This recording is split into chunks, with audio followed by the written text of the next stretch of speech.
Welcome everyone to the second gathering of the IWF Philanthropy Special Interest Group. Whether you are a funder, a nonprofit executive, a board member, volunteer, or someone wanting to become more involved in the philanthropic sector, we're so happy you've chosen to join us today. I'm Terry Axelrod, lead member of the IWF Philanthropy Special Interest Group Steering Committee and president of IWF Washington State, which will be hosting the 2021 IWF Global Conference in Seattle. Let me give you a little background on how we've gotten to today. Back in early 2019, our wonderful Special Interest Group Steering Committee convened. You'll see all of our members here. We conducted a survey of IWF members to determine their areas of interest in the philanthropic sector and how we could be most useful to them. They told us two things that they clearly wanted. Number one, to meet other members with similar interests, and two, to learn about new aspects of philanthropy. That led to our first philanthropy session in person last year in Toronto, where we had a resounding turnout on the very last free afternoon of the conference with dynamic roundtable discussions and excellent feedback. We have an even larger turnout today. We're expecting over 350 members from 8 countries now that we're all virtual, and we have a fabulous 75-minute program planned for you. Let me tell you how it's going to go. First, Carolyn Casson, President and CEO of Michigan Women Forward, a member of our philanthropy committee and a member of IWF Michigan, will introduce our remarkable keynote speaker, June Montgomery Tabron, President and CEO of the W.K. Kellogg Foundation and member of IWF Michigan. Then Steering Committee member Aradhna Oliphant, past President of IWF Pittsburgh and President of Leadership Pittsburgh, will guide us in setting up small group breakout sessions where you'll be able to meet other members and discuss our speakers' comments. And then we'll come back into the full plenary for questions and answers with our speaker. So let's get started. Carolyn, you ready? I'm ready. Good morning, everybody. Well, this is the Philanthropy Forum, and to those of us who work in philanthropy, June Montgomery Tabron simply needs no formal introduction, right? You all know her. She is the president and CEO of the W.K. Kellogg Foundation in Battle Creek, Michigan, a job she's held since 2013, and an organization that she's worked for the last 30 years. You all could identify her passions. She is a tireless champion for vulnerable children. Probably most of you have heard her say at least once or twice, it's all about the children. Many of you have also experienced firsthand how she has led the Kellogg Foundation to invest in programming to heal the profound racial inequities in our country here in the United States, and has championed the concept that philanthropy simply must lead to create a more equitable and just world. But here in Michigan, we think of her as much more than just the leader of one of the world's largest foundations. We think of her as a trusted colleague, a friend to many of us, and most importantly, an IWF sister. Today, I'd like to introduce you to the June that we know and love and tell you just a few things that you may not already know about her. She's very, very proud of her Detroit roots. And if you ask her, maybe she'll even play a little music and the drums for you. She's also, you may not know, the 9th of 10 children in her family. She credits that as essential to having built her well-honed negotiation and leadership skills. Her senior staff, almost all of whom live in Michigan, would tell you, and they told me when I told them I was going to be introducing her, that she is the real deal. She is always transparent, she is always truthful, and she challenges them to be their best, but most of all, she inspires them to use their gifts, their power, and their influence to change the world. So in the next hour, you're going to understand that here in Michigan, we consider June as the perfect leader for these turbulent and challenging times. And here is what we hope you're going to see. And if you don't, we're going to bring it out in the questions. We know that June is not going to let this national and global opportunity to create a more perfect and just and diverse world pass her by.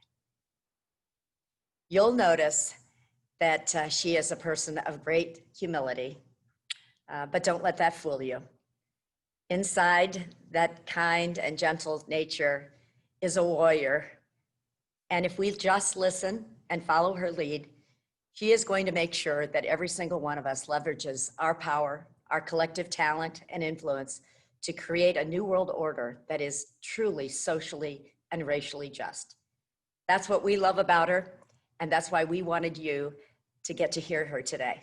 So I'm very proud to introduce today's keynote speaker and IWF member, June Montgomery Tabron.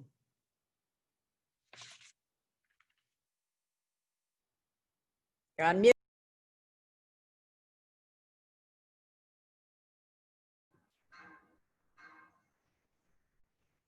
Okay, I should be off mute now. Can everyone hear me? Yes, we can hear you, June. Okay, thank you. So I was saying, Carolyn, I am truly honored to join you all today. I'm just so grateful for this opportunity to talk with all of you about women's leadership, philanthropy, and racial equity, the three things that are nearest and dearest to my passionate heart. And as a member of IWF, as Karen mentioned, I know the breadth of experience and energy and commitment that you all represent. So I speak to you in a moment where I think the need for leadership and racial healing is palpable. People in the streets today, all over the world, are crying out for leadership and action. And we represent the leadership that they are asking for. So I'm here today to say to you that this is our moment. This is our moment. And I'd like to start by sharing with you two leadership concepts that have shaped who I am. You heard a little bit of this in Carolyn's introduction, but I really want to start by focusing on these two leadership aspects. One is called referent power, and the second is courageous leadership. And as I drill into these two topics, I'll share a little bit about my background as well. I'd like to start out by just saying I believe I have been so fortunate because I've always been surrounded by great leaders. And it really has shaped me. And it does start, as Carolyn mentioned, with my family, my 9 siblings and my parents, all loving, caring individuals that were strong, educated, and passionate about social issues. And as Carolyn mentioned, as the 9th child, and actually my family referred to me as number 9, I learned quickly that my position in the family, number 9 of 10 children and 2 parents, did not command authority or power in that family. So I had to develop coping skills to navigate my way through. And I chose to focus on reverent power. Reverent power is about collaboration and influence rather than command and control. And it requires strong interpersonal relationship skills.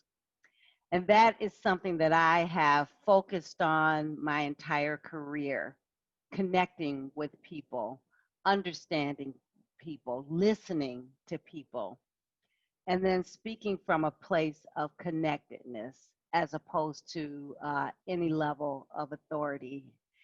And it warmed my heart to hear my own staff express that as well. I've learned a long time ago, you don't make adults do anything. You collaborate, you partner, and you lead through that experience. Later in life, I was introduced to the principles of courageous leadership by a mentor and a coach. Her name was Joanne Morris. And she shared with me the 4 aspects of courageous leadership. And those 4 aspects are as follows. First, you must have the courage to speak and say your truth. Second, you must have the courage to champion a vision all the way through. Third, you must have the courage to rely on others. That's the courage to be vulnerable and to let others know where you're vulnerable and show that you rely on them. And fourth and finally, you must have the courage to persevere no matter the circumstances. And I think, you know, in my 33 years now at the Kellogg Foundation, I've shown that over time. But these 2 principles have followed me throughout my career. And so going to work at the W.K. Kellogg Foundation just allowed these elements to flourish in me and for me to flourish in my leadership because of it. And when I talk about being surrounded by great leaders, Mr. Kellogg was one of those great leaders. Of course, I did not meet him personally, but his legacy guides our foundation today. In 1930, and I want to just point out that in 1930, we were also going through a crisis of great proportion during the Depression. And that time, Mr. Kellogg said, I will invest my money in people. And he had a strong belief that people and their collective action would improve conditions for children. And so he established the W.K. Kellogg Foundation and directed the focus beyond the health, happiness, and well-being of children, regardless of race, gender, ethnicity, or creed. And I want to be very clear on that. He stated that. He understood in 1930 that racism and racial structures needed to be addressed. So for 90 years, we've pursued that purpose around the world. And investments in leadership were prominent from the very beginning. And by its 50th year, the foundation was among the world's largest private philanthropic organizations, improving health, agriculture, and education on 4 continents: North America, South America, Europe, and Australia. Today, we focus primarily in the United States and Latin America and the Caribbean, but we have smaller investments in other countries as well, particularly Southern Africa, and a very important investment in Brazil relating to racial equity. As I stated, children are at the heart of what we do, but we know that for children to thrive, their families need to be able to provide for them, and their communities need to be equitable places for opportunity. And many years ago, we learned from our communities that if children were going to thrive, they needed employment opportunities, access to education and healthcare, and the systems and structures that protected the health and safety of all people needed to exist. And I emphasize all people. And because of that, racial equity is so fundamental to creating those conditions. And that's why racial equity and racial healing are critical to our mission. But if we have witnessed anything in these many months of the global pandemic that we're facing today, is that access to employment opportunities, health, and safety are not equal in our systems. And particularly in these last 7 months, illness and death statistics have illustrated clearly how people of color have suffered more, have died more often, and all the other disparities that we are witnessing that have been laid to bear. In this day, what we're seeing is life outcomes are connected to economic opportunities, and inequities are still way too visible. And as we looked at our country and the world grapple with who were the essential people and the essential jobs, we saw once again that while they were essential, they were at the low end of the pay scale, and most of them were people of color. And if that wasn't enough, compounding all these inequities that we were seeing, we all witnessed the brutality of structural racism and the death of George Floyd, Breonna Taylor, and countless others. But what warmed my heart and what drives me today is that many people of all walks of life were horrified by what they were learning, and they all began to speak to our common humanity, and they continue to speak today. Their calls challenge us to dismantle the structures that perpetuate inequality. No matter our sector, our position, we can't be complicit any longer. And from my purview, complicity is the opposite of courageous leadership. It throws in the face of everything I've learned about leadership and how to lead. Because if you're complicit, you quietly align with the perpetrator. And so I've walked my life in that courageous space. But more importantly, we've learned that at the W.K. Kellogg Foundation as well. And we have taken our own racial equity journey. So what can a philanthropy do? Here's the story of one philanthropy. The journey for us on racial equity began way before I started at the foundation in 1987. But in 2007, our board of trustees committed us to being an anti-racist organization. And I know many of you are hearing the word today, but think about 2007, that being posted on our website and people everywhere seeing this organization name and speak the truth about what we believed it took to make children thrive. The board's leadership created what we call an authorizing environment. And that allowed us to walk this talk. It forced us to define our terms. What is racial equity? And it forced us to practice what we were asking all of our partners and communities to undertake. The commitment initiated what we call our inside out transformation. And it was our commitment to racial equity and how we closely linked that to our children that transformed our entire organization. And today you can see this transformation very easily if you walk into the doors of the W.K. Kellogg Foundation. And I'll give you a few examples. In 1984, our board was 9 men and 1 woman, 9 white trustees and 1 person of color. Today, 6 of 9 trustees are people of color and 4 of 9 are women. That's a significant change, and particularly in the philanthropic sector. But that wasn't the end of it. Our staff has changed too. In 2019, 45% of our staff were people of color. And today, our leadership team includes 5 people of color among 12 executives and 7 women.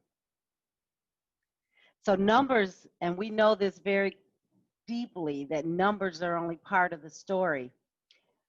But what's changed behind the scenes are all of our practices and all of our policies.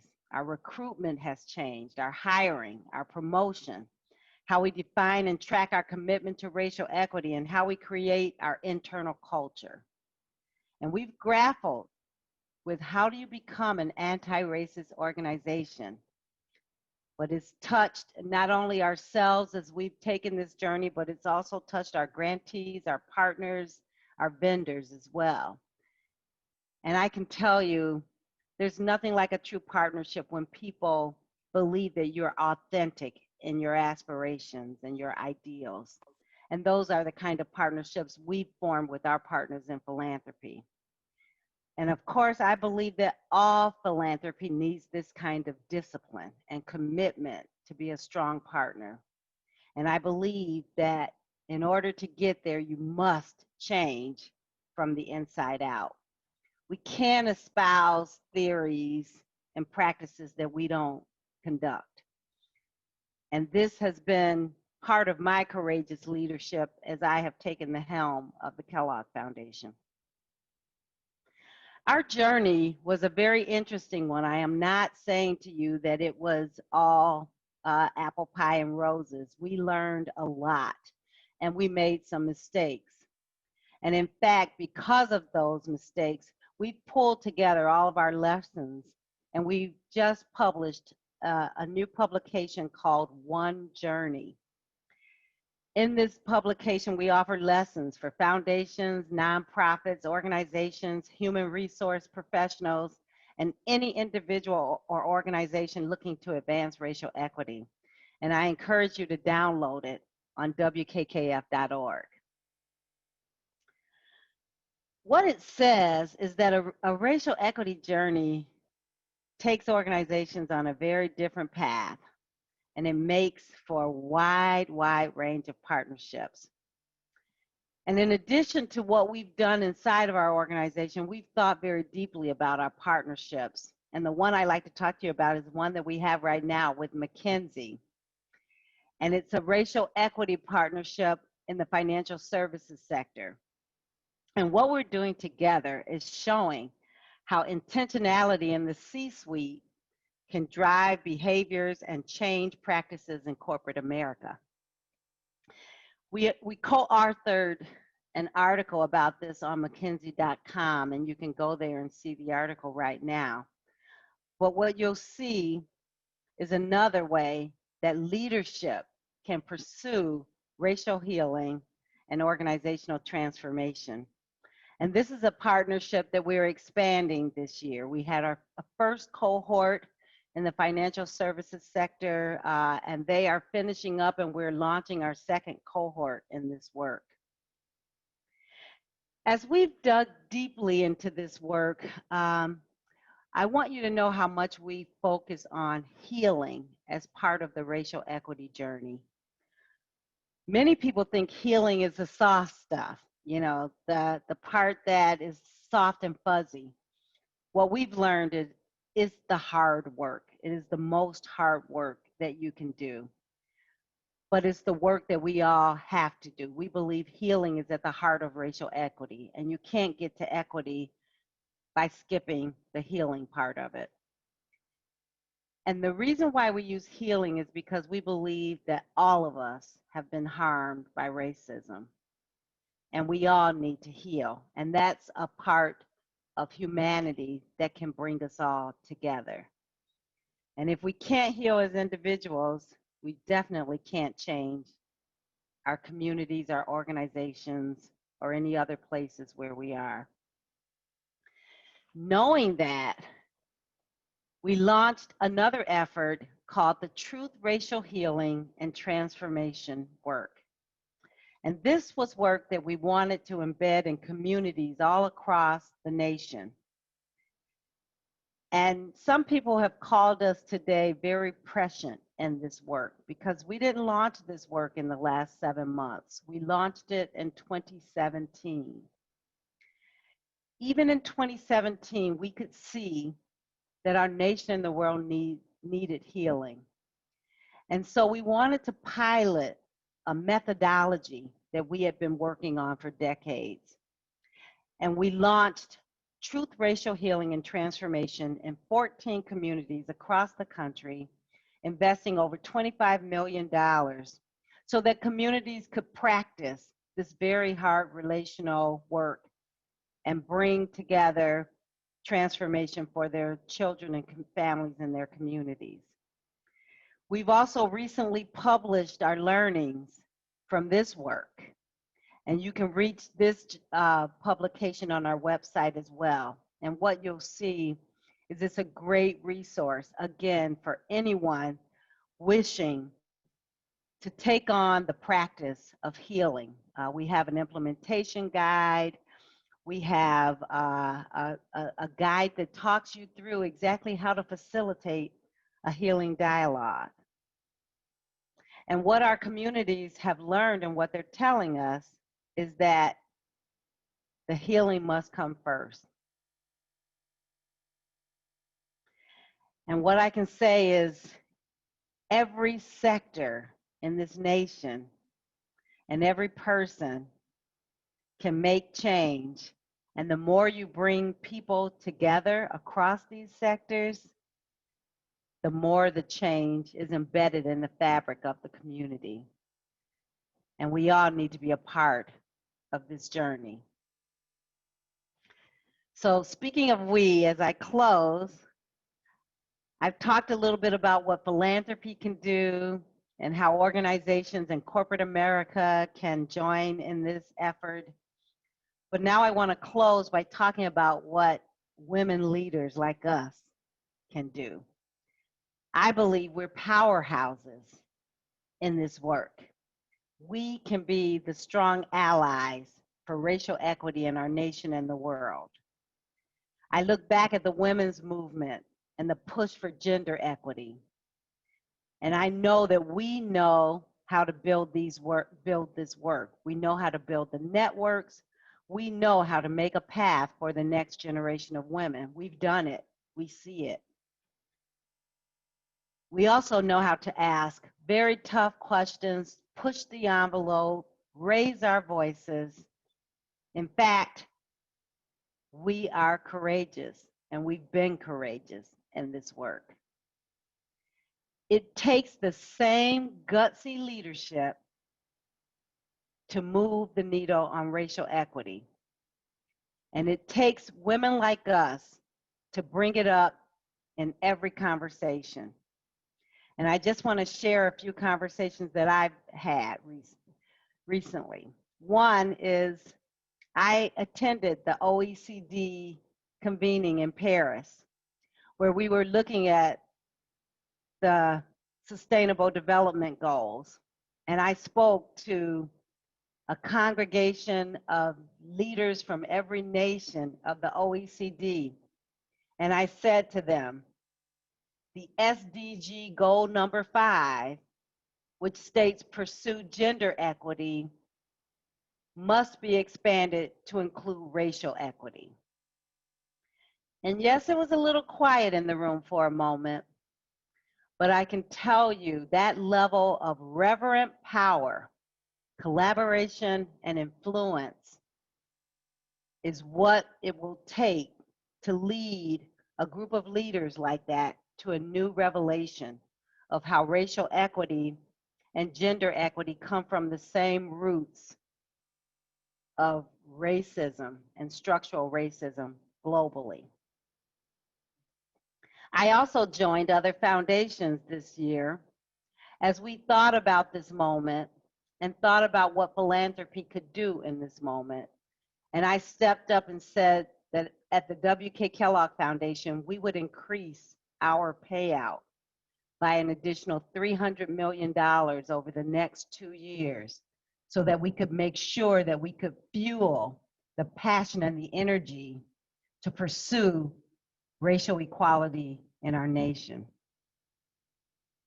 As I stated earlier, I do believe this is our moment, all of us individually and collectively.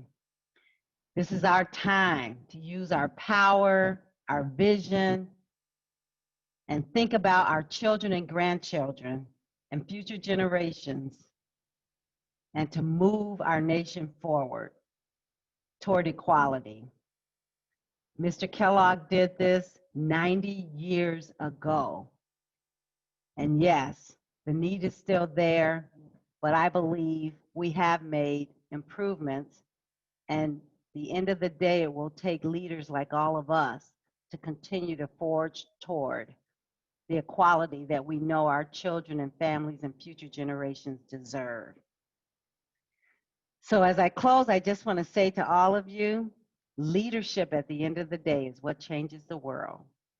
When Mr. Kellogg said, I'll invest my money in people, it was because he knew that people create the systems, people can change the systems, and people sustain the solutions. So I invite you to join me and Minnie's as we take part of changing the nation and the world for future generations. Thank you. Wow, Lejeune, what powerful messages of leadership. Speak your truth, but from a place of connectedness. Have the courage to be vulnerable and rely on others that they'll hold you up. Healing leads to humanity. Wow. Thank you so much for all of us to reflect on. And now we are going to get into the magic of IWF. We are going to take you into small breakout groups, randomly assigned. We've got ladies from all over the world here. You'll be in groups of about 6 or 7 people each. And I invite you to definitely put on your video because we want to be able to see each other. You'll have about 15 minutes in the groups. You'll get a 5-minute notice and then like a 60-second countdown. Please make sure that you introduce yourselves quickly to each other and reflect on the messages and the information that Lejeune has shared with us. We'll bring you back into plenary. And at that point, if you wouldn't mind entering your questions and comments in the chat box, we will not be able to see your chat comments from your breakouts. Come back, hold on to them, come back into the plenary, and I'll add the questions to chat. We will see you soon. Talk fast. The 15 minutes will go back very quickly. See you soon. Mary, if you would take us all into breakout rooms. Thank you all so much for the time in the breakout sessions. Can we, Katya, can we go ahead and we'd like to move into the Q&A portion. Can you put everyone else on mute, please, so that Carolyn can begin? Yes, absolutely. Thank you. Mm-hmm. Hello, everybody. I don't know about you, but that was one of the most inspiring half hours I've spent in many weeks and months and maybe years. So since 2016. So thank you. Thank you so much, Lejeune. I can't see you, so I hope you're here. I hope you're back. I'm back. Thank you. Good. Good. So some of you are going to be in the chat room, and you're in the chat. You're going to send us questions, and we've got a few that have come through, and I promise you that this was one of the things that we talked about yesterday when the Philanthropy Steering Committee met. So this is not a post-debate question. We want to know what you do personally, Lejeune, as a global philanthropic leader, the leader of a large organization, when you feel weighed down by the moment. I've felt that way a lot lately. Thank goodness you all saw my husband around earlier. He is a great thought partner of mine, and so we have a lot of conversations just together. But like many of you, I know that I represent a space, even in my own organization, where there are many viewpoints. Even in my own organization, I know for a fact that just as many people who were just so disappointed and frustrated by George Floyd's death, we had many other people in our foundation who also felt a great amount of support and sadness for the police officers and others who may have been impacted. And so what I have to do as a leader is to continue to at least give everybody a place for their voice. And I do firmly believe that everyone has a voice, everyone has a perspective. We don't all have to be the same, but we do have to be able to create a space for dialogue where everyone can feel like they can contribute. So that's how I kind of alleviate my tension. I go into dialogue, and I listen to many points of view, and hopefully at the end of the day, there's some wisdom that comes out on the other end. You don't get discouraged. I can't get discouraged. That's not Good. part of me. Good. Mm-mm. Okay. So that's a lesson to take from this. Thank you. So we wanted you to talk a little bit more about what I think you were trying to share with us, that this is our moment, Mhm. and at this moment, what is it that each of us can do for social change, in terms of being philanthropists or working with those who are who we want to give? Um, what can we each do? Yeah, I think the first thing that all of us can do is use our own voice and speak our voice. And the second thing we can do is be cognizant that other people may or might not have that privilege, and be conscious of our privilege and how we invite others to step into a space where they can be heard. And I think we can all do that. Many of us on this call are leading great organizations. And if we just remember that everyone has a voice, and that it's our role to be the bridge to bring that forward, that's something that we all can do. I also think, as I mentioned in my speech, we've been fighting this fight on many fronts already. So we're skilled. We have talent. We have wisdom, and we need to bring that to bear. And we need to and courageously bring that forward and lean on one another in order to make sure that we have the supports that we need to move the work forward.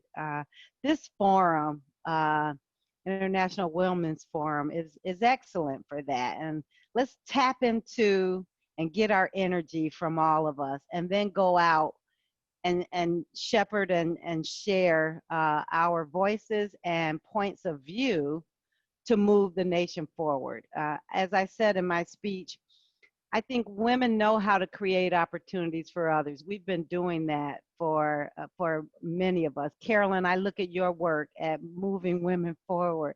I mean, that's what it's all about, right? Let's just look at those same pathways and say, let's make the pathway available for all of humanity.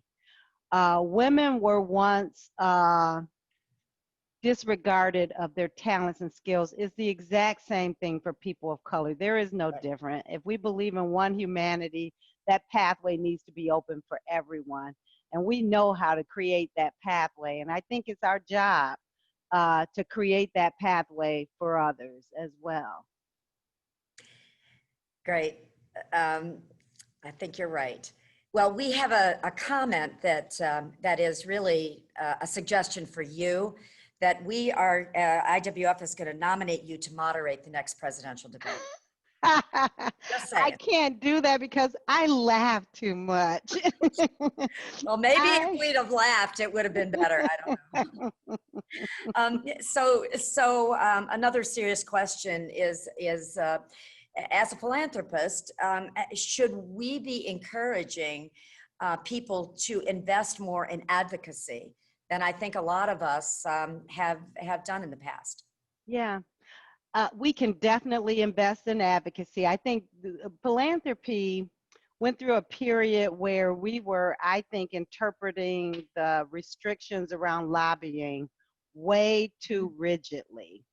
And it made all of us, I think we were more cautious than opportunistic in that space.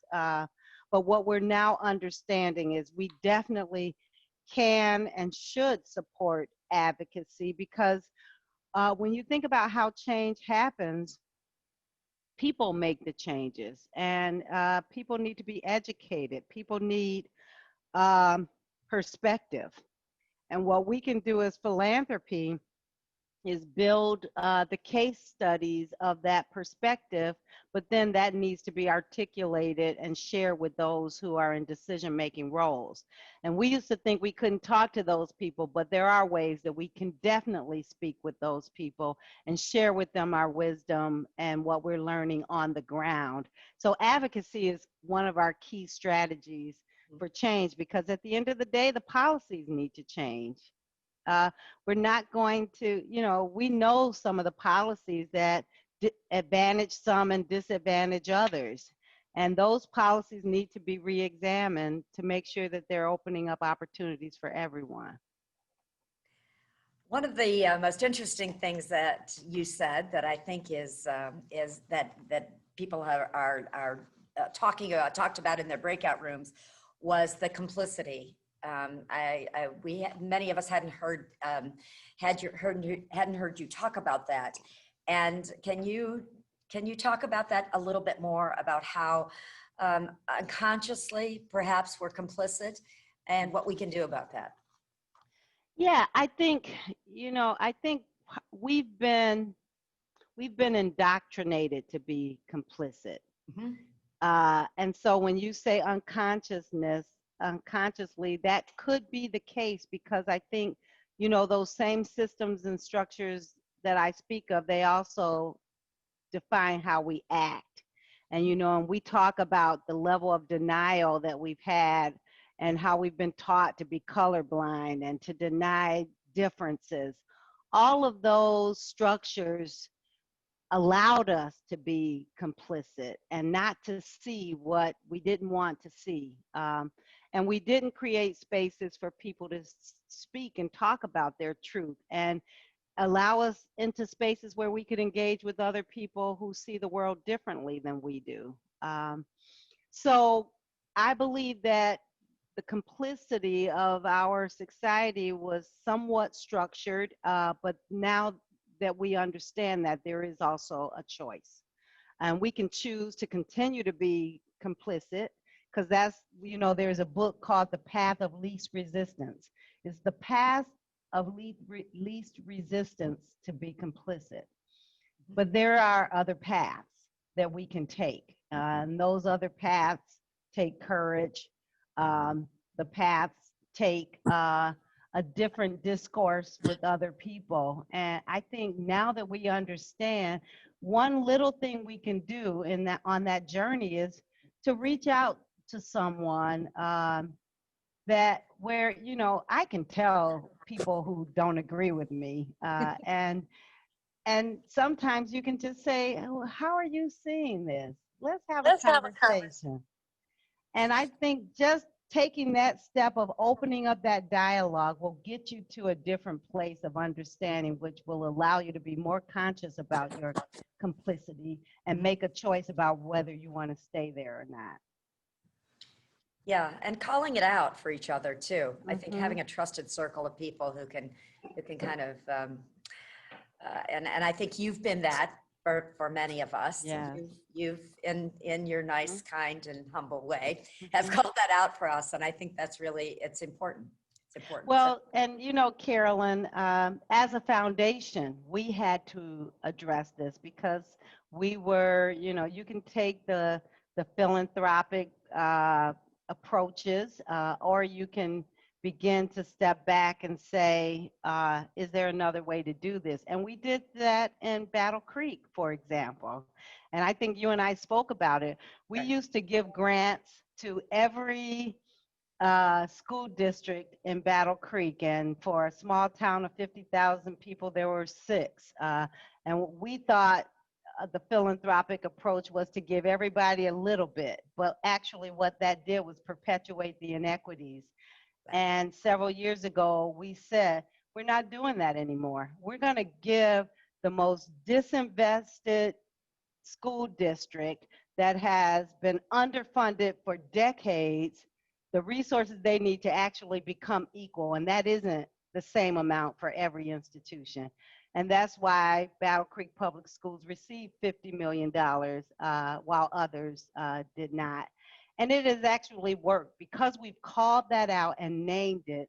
and showed how if we invest in that most impoverished school district, it lifts up all school districts. And now that that's a proven point, people in hindsight are saying, wow, I'm so glad we finally did that. We broke the mold to get us to a new level of transformation, and that's what it takes. That's courageous leadership, right? Good. Thank you. Questions? Some of these are we've touched some of this. We've touched on how do we grow the number of professionals who think and look and act like you in fundraising? Wow. Thank you for the compliment. I think young people today are really impressive. There are many young people who are very passionate and on fire. I think the one thing that we need to do is we do need to tap into our young people sooner and look at our curriculums in high school and before high school and after high school, but really give people a learning journey around leadership and open their eyes to all those opportunities. I don't think our curriculum has caught up with our ideals around building leadership for the next generation. And I've been going around talking to a lot of presidents of higher education and saying, if you want to be on the forefront of the skill set for the next several decades, you have to be building leaders with a racial equity lens. And you don't do that unless you embed that understanding in curriculum and prepare people for the role. And I think you can professionalize the role and give people another skill set that they can market in this nation as we navigate this new reality. So I think we really have to focus on supporting the leaders. There are a lot of, people with passion and energy. They're on the streets. We're seeing them every day. And all they need is a little support and encouragement and a structure by which they can grow and learn. So some of the questions are around that we see that happening in the Philanthropy Forum. We see that happening in corporate America.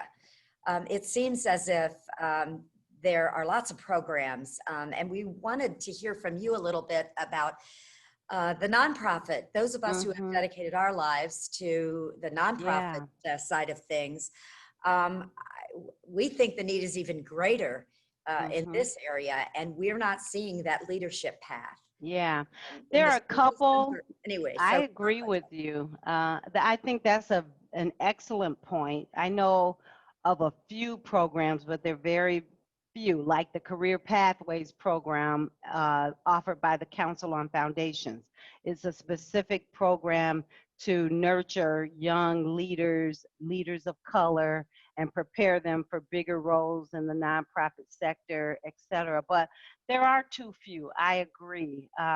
One of the things that you're making me think about is the Kellogg Foundation actually funded the institution of nonprofit schools in many higher education institutions. So, in Indiana, we have the School of Nonprofit. At Grand Valley State, we have the nonprofit school. At Northwestern, they have a nonprofit school. There are many all over the country. I think a leadership curriculum within those schools for the nonprofit sector is a great idea, because we do need a bigger funnel to nurture those leaders through. When I went to college, no one ever talked to me about nonprofit as a career. And that's why I became a CPA and became an accountant and an auditor, because that was what they told me I needed to do. Boy, were they wrong. So as we continue to think about how we expose young people to the nonprofit sector and then how we prepare them is something that I think requires greater infrastructure. There's a lot of interest in learning more in the chat about the Kellogg Foundation and what things you're funding, what things are, that you think are instrumental to this work that we can either be a part of, things that make racial equity a priority, things that make nonprofit leadership and especially philanthropic leadership a priority. So maybe your staff can kind of send us some things that would be helpful. But I don't think that the work that you talked about with nonprofit executives is very well known. So if you can, Yeah. share with us. We have a leadership program. As I mentioned earlier, we've been investing in leadership for since the beginning of the foundation. But our current leadership program is called the Community Leadership Network. And what we support is young people, leaders, emerging leaders, or established leaders from communities looking for leadership development and ways to network themselves more broadly, and then take all that learning back to their communities to continue to advocate and fight for social change. Our second cohort was about 80 people from all over the nation. Our next cohort, class 3, will be launched probably within the next year or so, and there will be another 80 or so leaders. And so please go to our website, look up the Kellogg Community Leadership Network. In our network, we have over 2,000 Kellogg Fellows from all of our different leadership programs that we bring back together as well, so that new leaders can learn again from leaders who have been at this for decades. But I encourage everyone to look at that program and suggest people to apply, because it's a very diverse group of young people and emerging and established leaders. And they go through a leadership development effort for 18 months that changes their life. As a class 5 fellow of the Kellogg Foundation, See? I can tell you it is life-changing. I have 2 quick questions, and we've only got 2 minutes. So, Okay. So there's a sentiment about young people who work in nonprofits that the skill of writing is overemphasized and actually is racist. Do you have any thoughts about that? Well, in 2 minutes or one, No, you only there's get one. I another have question. one word question. So I think the fact that someone raised the question is a very good first step of thinking about this. There are a lot of different tests and barriers that are racist in our society. SAT and ACT scores have been brought up as well. But I think to put that in that kind of a category and explore it and ask more questions about it is the exact right question to ask. Yeah, well, I have about 26 more, but the last question that we have time for is, what is the most urgent priority of yours for the coming year? My urgent priority is getting money on the ground so that while we have the will, while we have the awareness, while we have the action, that people have resources to fuel transformative change in our nation and the world. So we are right in this moment planning additional investments to fuel some of the great movement that's happening around racial equity across the nation, around leadership. And you'll see that if you follow our website over the next several months, you're going to see many announcements about how we are inviting people to come into the space to apply for resources who are doing this work and to hit the ground running and to take advantage of this momentum.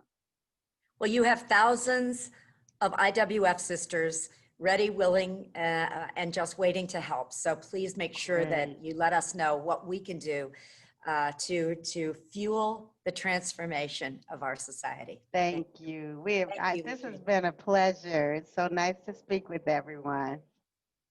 Wonderful, wonderful. Let's just give a round of applause, everyone. So fabulous. Thank you so much, June Montgomery Tabron. You're incredible, as we knew you would be. So timely. We thank you so much for sharing so generously your wisdom and your advice. Your energy is fantastic. Carolyn, thank you so much for moderating so well, and Aradna for setting up the breakout sessions. We would like to put up now the slide from the W.K. Kellogg Foundation. The website is down there on the bottom, I believe. There it is. If you have comments, questions, anything you'd like to find out more about their fabulous foundation and the work that June referred to, please go directly to the website, which is fantastic. And we, as a philanthropy special interest group, will be back with you next spring, we aren't quite certain whether probably will be a virtual program like this for another fabulous session of our group. Thank you all so much. We really, really have enjoyed it. Special thanks to June Montgomery. Thank you all for inviting me. Thank you. Bye-bye, everyone. Bye. Bye-bye.